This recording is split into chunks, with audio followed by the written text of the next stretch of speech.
नमस्ते प्रणाम, आप सबका भाई, आप सबका बेटा, मैं राकेश। आप देख रहे हैं Bobby Rakesh official YouTube channel. आज मैं बात करना चाहता हूं भोजपुरी के सबसे बड़े और सबसे बढ़िया, सबसे अच्छे गाने की, और बताना चाहता हूं कि वो गाना आज 4 साल पहले का गाया हुआ गाना था। आप पोस्टर में देख ही रहे हैं। वो गाने, इस गाने को मतलब जितने लोग सुन रहे हैं 2024 में सुन रहे हैं, 2025 2000 मतलब 27-28 जब भी चलेगा ये गाना, अपने आप में ये गाना एक दम बना के बैठा है भोजपुरी पे। और रियल ये है कि ये गाना पवन सिंह का है। 4 दिन से पियवा ना बा पता ये दरोगा जी हो, मतलब इस गाने में ना अश्लीलता है और ना ही कुछ है। इस गाने का जो मेजॉरिटी है वो बहुत ही अच्छा है, बहुत ही बेटर है।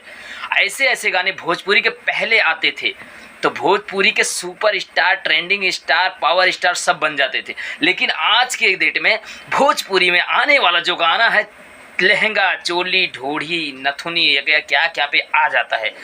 आना भी चाहिए क्योंकि जनरेशन चेंज हो रहा है। मैं नहीं कर रहा हूँ सब लोग गाए यार, मेरे ऊपर दोष मत देना। लेकिन क्या बताना चाहते हो, इस गाने को मैं कितने दिन के बाद, 4-5 साल के बाद खोज के निकाला हूँ कि ये गाना कितना बेटर है और कितना अच्छा है।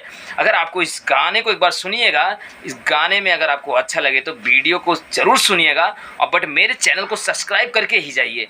और ऐसे ऐसे गाने को मैं ढूंढ ढूंढ के निकालूंगा कि कौन सा गाना ट्रेंड में चल रहा है और कौन सा गाना अच्छा है बहुत पहले का। ये गाना पवन सिंह का है, बहुत ही बेटर गाना है। अब इसके लिए हमें क्या रैंकिंग देते हो आपके ऊपर प्रभाव करेगा। और मेरे चैनल को सब्सक्राइब कर लीजिए, चैनल को शेयर कर दीजिए और कमेंट कर दीजिए। Thank you.